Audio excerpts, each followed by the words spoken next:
Halo YouTube, hari ini saya dimintai tolong seorang teman untuk menguji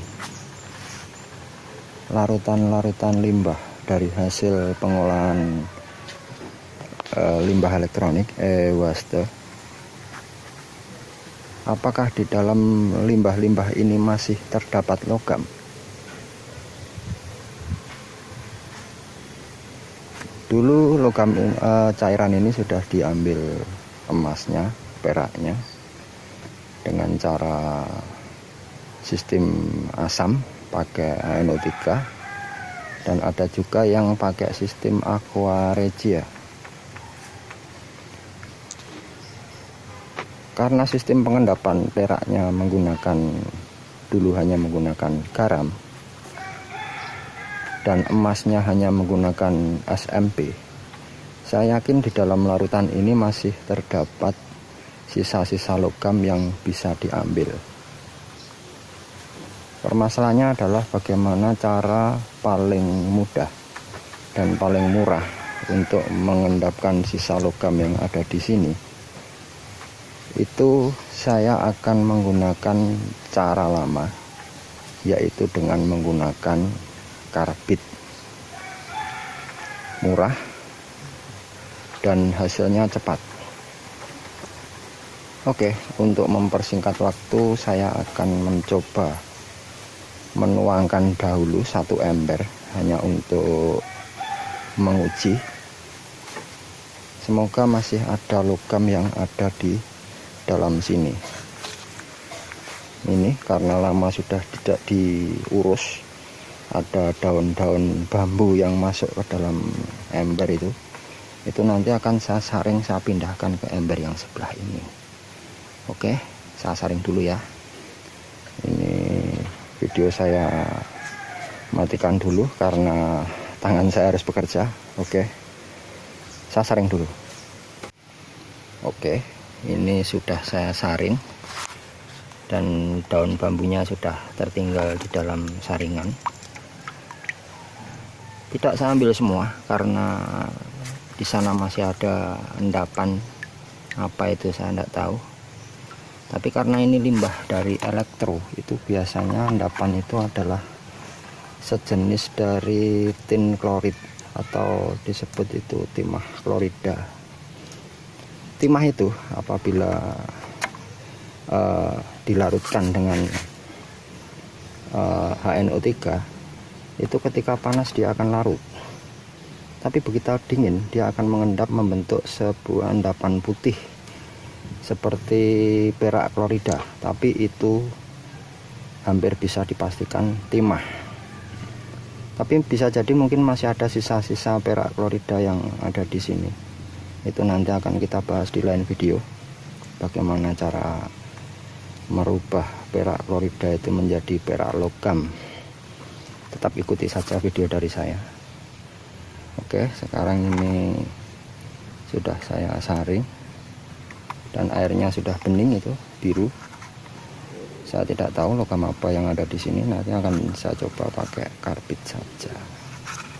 Sebenarnya ada cara lain untuk mengendapkan logam dari larutan-larutan limbah seperti ini. Kita bisa memanfaatkan yang namanya deret volta atau teori reaktivitas metal, reactivity of metal. Ini bisa diendapkan dengan logam lain, jadi terjadi reaksi reduksi oksidasi. Seandainya ini saya masukkan di sini, kita masukkan aluminium, maka logam-logam yang ada di bawah deret aluminium dalam deret volta itu akan turun, termasuk tembaga. Kalau ada tembaga, pasti ada ya, tembaga, perak, emas, besi, timah dan segala macam. Kalau ada di sini akan turun. Kalau kita gunakan tembaga, itu nanti yang turun biasanya akan perak, palladium, emas, platina dan sebagainya yang ada di bawah deret voltanya tembaga. Tapi proses itu akan terlalu lama, walaupun sudah dibantu dengan air bubbler. tapi tetap saja masih akan lama. Maka saya cuma ingin yang cepat saja. Oke, karena ini hanya uji, kita akan pindah ke tempat yang lebih aman. Terus kita masukkan karbit. Oke, saya pindah dulu ya. Oke, sekarang kita sudah berada di tempat yang aman, agar nanti uap yang keluar dari proses karbit ini itu tidak terlalu bau. Ini saya sudah punya karbit, kita ambil 1 potong, kemudian kita masukkan ke dalam larutan ini. Nanti akan terjadi reaksi gelembung, dan kita tunggu sampai reaksi itu selesai. Nanti akan ada endapan logam campur. Nanti apa akan kita uji sama-sama. Oke, sekarang kita masukkan karbitnya, lalu kita tutup biar nggak kemasukan daun bambu lagi. Terus kita tinggal. Oke, kita masukkan. Tuh kan, udah langsung bereaksi. Sekarang kita tutup. Oke, kita tutup biar nggak kemasukan daun bambu. Kita tutup, kita tinggal. Oke, nanti kita tinggal ya, tunggu sampai itu nanti selesai. Oke, ini sudah setengah jam berlalu kurang lebih. Ini yang kita masukkan karbit tadi, itu mulai ada endapan coklat seperti itu. Endapan itu nanti akan kita tunggu sampai betul-betul selesai, sekitar 2 jam atau 3 jam gitu. Nanti larutan ini akan kita saring, kita ambil endapannya. Nah, ini ada contoh yang tadi juga sudah saya endapkan pakai karbit. Nah, akan ada warna seperti itu. Ini saya yakin ada endapan yang lumayan banyak, karena tadi saya sudah mencoba juga pakai ember kecil, dan endapannya juga lumayan banyak. Oke, nanti kita kasih tahu, lihat nih. Nah, ini yang saya uji pertama pagi-pagi sekali tadi. Ini yang 1 ember kecil, saya coba, saya endapkan pakai karbit sedikit, dan endapannya sudah saya saring. Ini endapannya seperti ini, coklat hitam. Saya yakin ini logam, cuma logam apa kan, untuk mengetahuinya nanti kita roasting dulu, lalu kita lebur, lalu kita uji itu logam apa. Oke, sekarang pasti ada yang penasaran, kenapa karbit itu bisa mengendapkan logam dari larutan asam seperti ini. Sekarang teorinya begini, ini sistem kerjanya hampir sama ketika kita menggunakan aqua regia. Aqua regia itu kita mengendapkan emasnya biasanya menggunakan SMP. Itu sebetulnya bukan bubuk SMP-nya yang mengendapkan emasnya, bukan tepungnya, tapi gas klorin yang hasil reaksi dari SMP yang dimasukkan ke dalam aqua regia, itulah yang mengendapkan emas. Jadi gas klorinnya itu yang mengendapkan emas. Sama seperti dengan kita mengendapkan logam pakai karbit, itu bukan karbitnya, itu bukan tepungnya, tapi hasil reaksi karbit yang dimasukkan ke dalam larutan ini dia akan menimbulkan gas asetilin C2H2. Gas asetilin itulah yang mengendapkan logamnya. Begitu teorinya. Oke, paham? Saya pernah lihat di YouTube ada yang mengatakan karbit itu akan mengendapkan semuanya di situ karena itu adalah kapur. Bukan.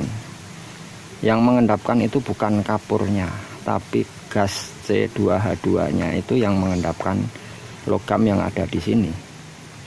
Kalau ini karbit itu mengendapkan semua, maka larutan itu tidak akan mungkin sisa itu akan masih biru seperti ini. Karena larutan biru itu adalah larutan logam, biasanya itu tembaga. Nah, terus nanti bagaimana untuk mengendapkan tembaganya? Untuk mengendapkan tembaga itu mudah. Kita bisa gunakan besi, kita bisa gunakan soda api atau apa, banyak. Tapi itu nanti di lain video saja. Yang jelas larutan seperti ini jangan dibuang, karena ini akan mencemari lingkungan. Ini kan masih asam dan kandungan logamnya masih banyak. Jadi kalau ini dibuang ke tanah, itu akan mencemari lingkungan, dan itu tidak boleh. Maka nanti hasil akhir semua logam ini, semua larutan ini akan dinetralkan, diambil semuanya. Terus nanti pH-nya dinetralkan, TDS-nya juga akan dinormalkan, lalu akan dibuang. Itu tinggal cairan bersih, jadi tidak akan mencemari lingkungan. Semua ada caranya. Oke, kita tunggu hasilnya. Oke sobat, sekarang apa yang sudah kita saring tadi itu akan saya roasting. Inilah bentuknya, seperti ini, endapan berwarna hitam, coklat hitam. Dan ini masih ada yang lembut-lembut, yang terakhir itu warnanya coklat kemerahan. Ini akan saya roasting nanti terakhir. Saya akan mengerjakan yang sudah saya saring dari awal tadi. Yang pertama ini air bekas saringan, ada 2. Ini juga air bekas saringan tadi. Ini akan saya diamkan 1 malam agar endapan-endapan yang sangat lembut itu akan mengendap sempurna besok pagi, dan itu nanti akan saya ambil juga. Oke, sekarang saya akan merosting hasil dari penyaringan tadi.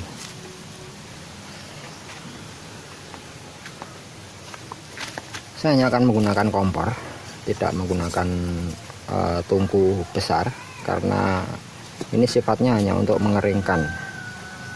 Ini akan saya taruh di atas kompor, saya nyalakan, saya biarkan sampai kering. Oke, mari kita mulai.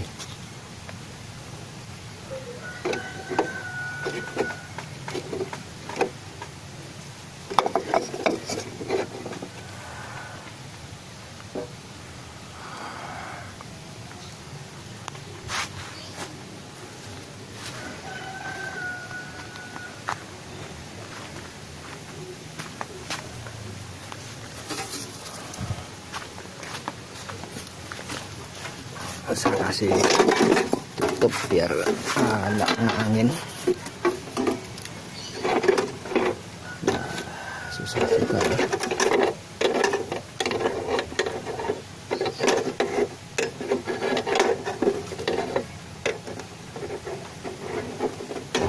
Kan dulu dah. Sambil menunggu hasil roasting itu kering, saya akan sedikit bercerita tentang ada seorang teman yang menanyakan apakah mungkin pengendapan dengan karbit dalam air limbah itu akan juga mendapatkan emas. Dan jawabannya adalah mungkin. Kemudian ada pertanyaan, emas itu kan tidak larut dalam larutan HNO3. Kenapa ada logam emas dalam limbah pengolahan yang dari HNO3? Sekarang jawabannya begini. Setiap proses cuklim yang menggunakan air biasa atau air sumur, itu emas akan sedikit ikut terlarut dalam larutan itu. Kenapa? Karena air sumur, air biasa itu mengandung yang namanya klor. Dan klor itu apabila bereaksi dengan HNO3 itu akan menghasilkan yang namanya gas klorin. Nah, gas klorin itulah yang akan melarutkan emas. Karena kadar klor dalam air itu cuma sedikit, maka emas yang ikut terlarut juga sedikit. Itulah kenapa kalau untuk kalangan profesional itu mencukim emas itu dengan menggunakan air murni. Karena air murni itu adalah air yang betul-betul tidak mengandung apapun. Itu air yang betul-betul sangat murni. Jadi emas tidak akan ikut terlarut ketika kita menggunakan air murni. Karena apa? Gas klorin itulah yang melarutkan emas. Sama halnya ketika kita memproses melarutkan emas dengan cairan aqua regia, yaitu HNO3 dan HCl dengan perbandingan 3:1 atau 4:1 atau 2:1, terserah. Itu yang melarutkan emas itu bukan HCl dan bukan HNO3-nya, tapi campuran antara keduanya itu yang menghasilkan gas yang namanya gas klorin. Itulah yang melarutkan emas tersebut. Kalau HNO3 sendirian tidak bisa melarutkan emas, HCl sendirian juga tidak bisa melarutkan emas. Oleh karena itu, percampuran dari kedua zat kimia tersebut itu akan menghasilkan gas yang namanya gas klorin. Itulah yang akan melarutkan emas. Sama halnya ketika kita melakukan proses cukim dengan menggunakan air sumur atau air biasa, klor yang ada dalam air itu akan membentuk sebuah gas klorin. Itulah yang akan melarutkan sedikit dari emas yang kita cukim. Itulah kenapa emas itu akan susut. Demikian penjelasan sedikit dari saya. Mohon maaf bila ada yang salah. Sekarang akan saya tunggu sampai betul-betul kering yang di roasting ini, dan nanti kita lihat bagaimana hasilnya. Oke. Sepertinya masih akan sangat lama. Oleh karena itu saya akan memindahkan apa yang ada di dalam kowi ini ke dalam wajan stainless agar mempercepat prosesnya. Oke.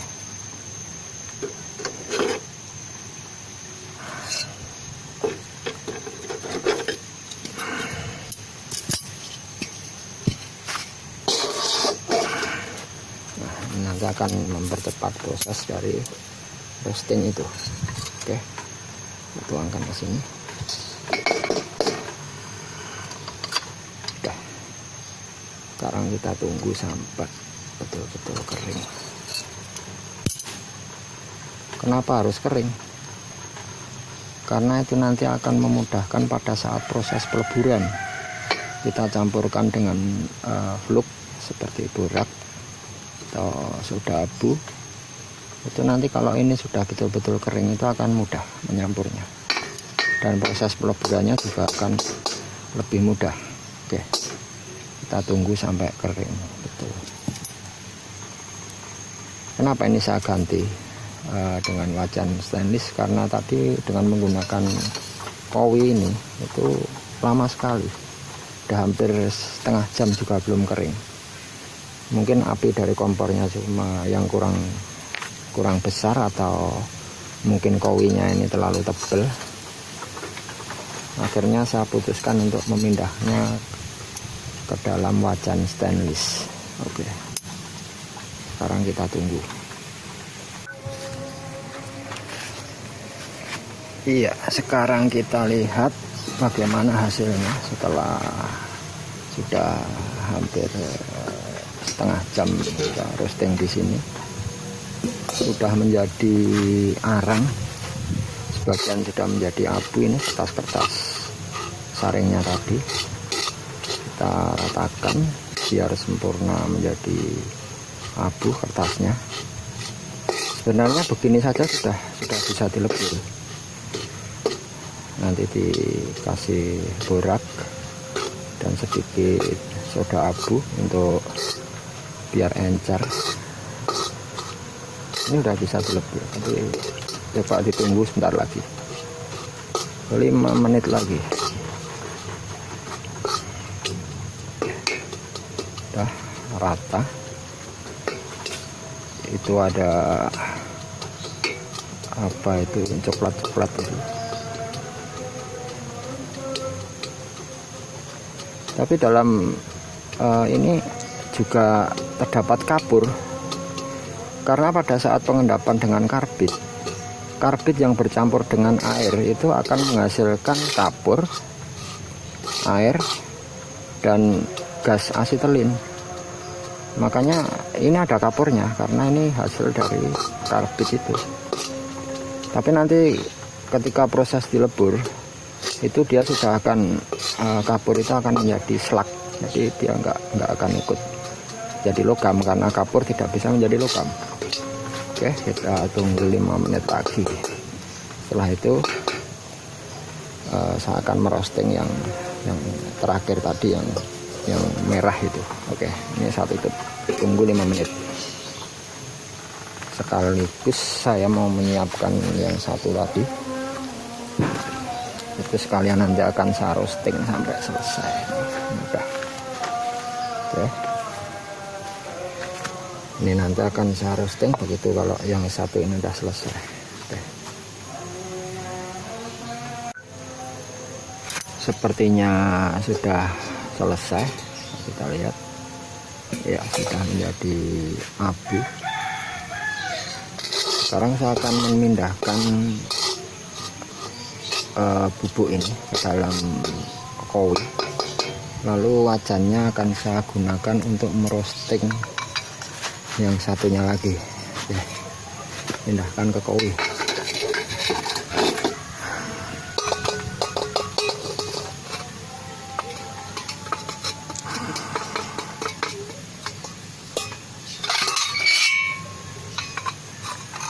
Pakai satu tangan itu susah juga. Oke, udah saya matikan dulu aja deh. Oke, sudah saya pindah ke dalam kowi. Sekarang saya akan merosting yang ini, yang satunya lagi. Saya roasting sampai kering.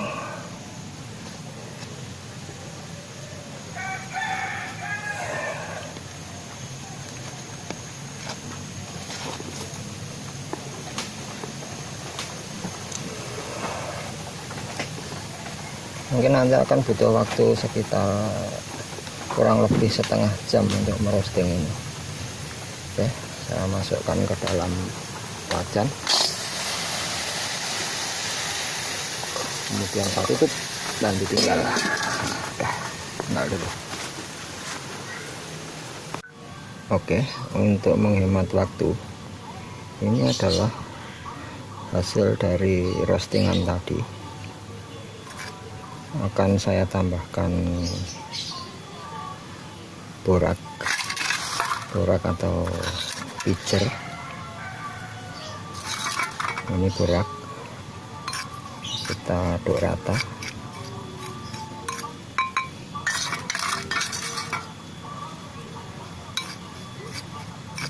Sedikit banyak juga nggak masalah, biar nanti mempercepat lalahnya menjadi logam. Kemudian saya tambahkan soda abu. Ini soda abu, aduk rata.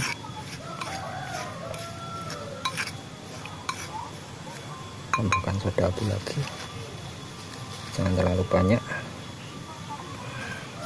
karena soda abu ini nanti akan memakan dari kowi ini. Jadi kowi ini bisa mudah termakan dan berlubang ketika dalam suhu tinggi karena terlalu banyak soda abu. Udah, sekarang saya masukkan ke dalam tungku peleburan. Nyalakan dulu burnernya.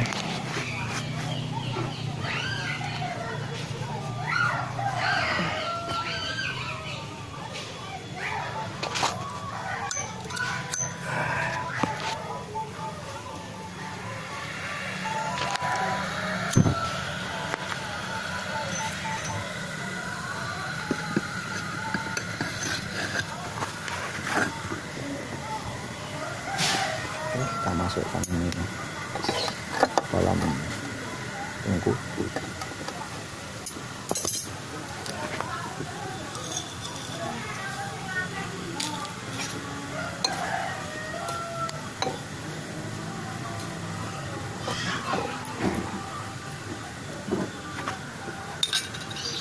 Masukkan ke dalam tungku.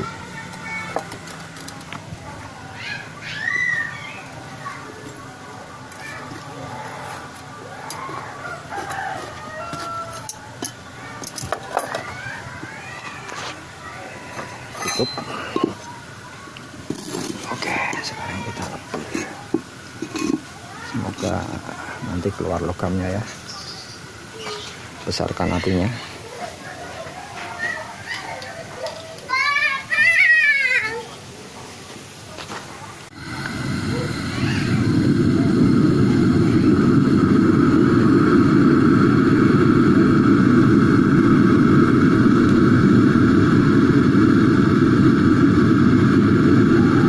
Kita tunggu nanti sampai dia mencair menjadi logam ya. Oke. Suara dari tungku ini begitu keras karena api yang disemburkan juga lumayan besar. Biasanya untuk melebur dalam ukuran 1 kowi itu dibutuhkan waktu sekitar kurang lebih 30 menit. Itu nanti sudah menjadi logam. Makanya sekarang tinggal menunggu nanti akan menjadi logam atau tidak. Oke, saja.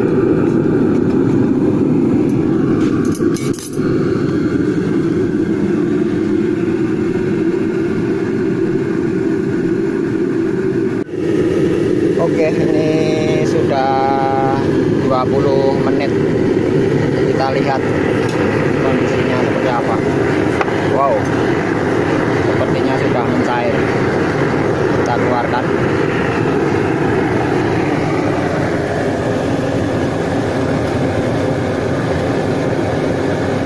Sekarang kita tunggu dingin.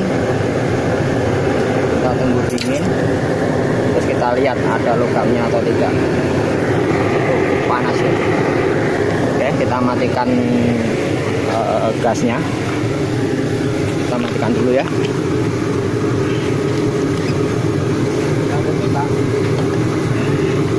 Saya mateni gas. Ini rada ngadat tok apa iku jenenge regulatornya.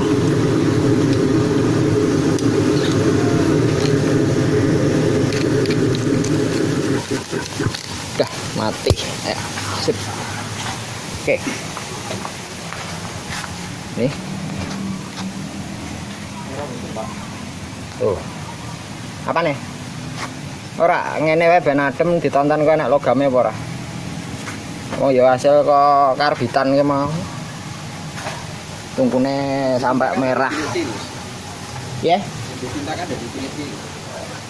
Orang ini wae kan dia terus dadi ngendap di nangisor dhewe kan iki cuarbian kok banyu kan iku anune iku apa fluke. Aku nggunakake soda abu karo apa iki borak. Terus tak kei soda api sithik ben rada ganas. Untung kawine enggak bolong. Biasanya kawine bolong kok ndek iki. Ngeri ya bolong. Oke, ditunggu sampai dingin nanti dilihat ada logamnya ndak ya. Ya, siap. Oke teman, sepertinya ini sudah mulai dingin. Ini hasilnya setelah dilebur kurang lebih 20 menitan ya. Sekarang akan saya pecahkan kowi ini untuk mencari tahu ada logam atau tidak di sini. Oke, mari kita pecahkan sama-sama. Kalau ada logam, berarti proses pengendapan dengan karbit tadi berhasil. Kalau ternyata tidak ada logam, berarti pengendapan itu gagal. Sudah begitu aja. Oke, nanti kita pecahkan. Ini saya lihat di pinggir-pinggirnya ada logam bulat-bulat kecil-kecil ya. Itu saya yakin itu logam. Karena tungku itu kan menyemburkan api dengan besar ya. Jadi otomatis ada beberapa yang mungkin kena angin dari burner itu. Terus ini terbawa ke tepi-tepi ini. Coba kita pecahkan. Ini situasinya hujan. Oh, dan lumayan deras. Oke, ini aja. Ini saya punya wajan yang tadi. Ini saya masukkan sini. Oke, kita tambahkan air biar tambah dingin. Lalu kita pecahkan. Coba ada logamnya atau tidak. Oke. Nah, pecahkan.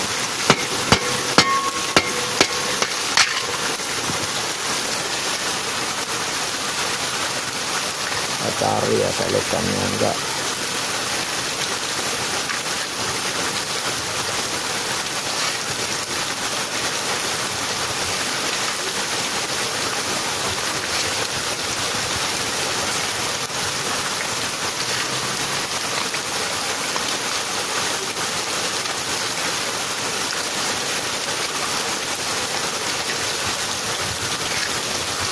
Ah, nih. Oh, ini logam nih, cuma ini logam apa kita belum ngerti. Dapat logam segini dan ini real nih, ini logamnya. Dan logam ini akan saya bersihkan. Biasanya putih, bisa jadi dia campuran dari biasanya loh ya, itu emas juga, palladium juga, terus mungkin ada sedikit perak juga. Tapi untuk jelasnya ini video akan saya lanjutkan besok pagi karena ini udah hujan, udah sore, udah hampir jam 6 ini. Ini akan saya lanjutkan besok pagi nanti di video kedua. Ini saya bersihkan dulu. Ini logam apa ini? Nanti sama-sama tahu. Mungkin ini nanti saya cukim ulang, entah nanti cukim kering dengan sistem kupel atau apa, atau nanti pakai kimia. Kita lihat nanti kondisinya seperti apa. Oke, sampai jumpa di video kedua. Terima kasih sudah menonton, dan semoga apa yang sudah saya sampaikan dalam video ini dapat menjadi pembelajaran bersama.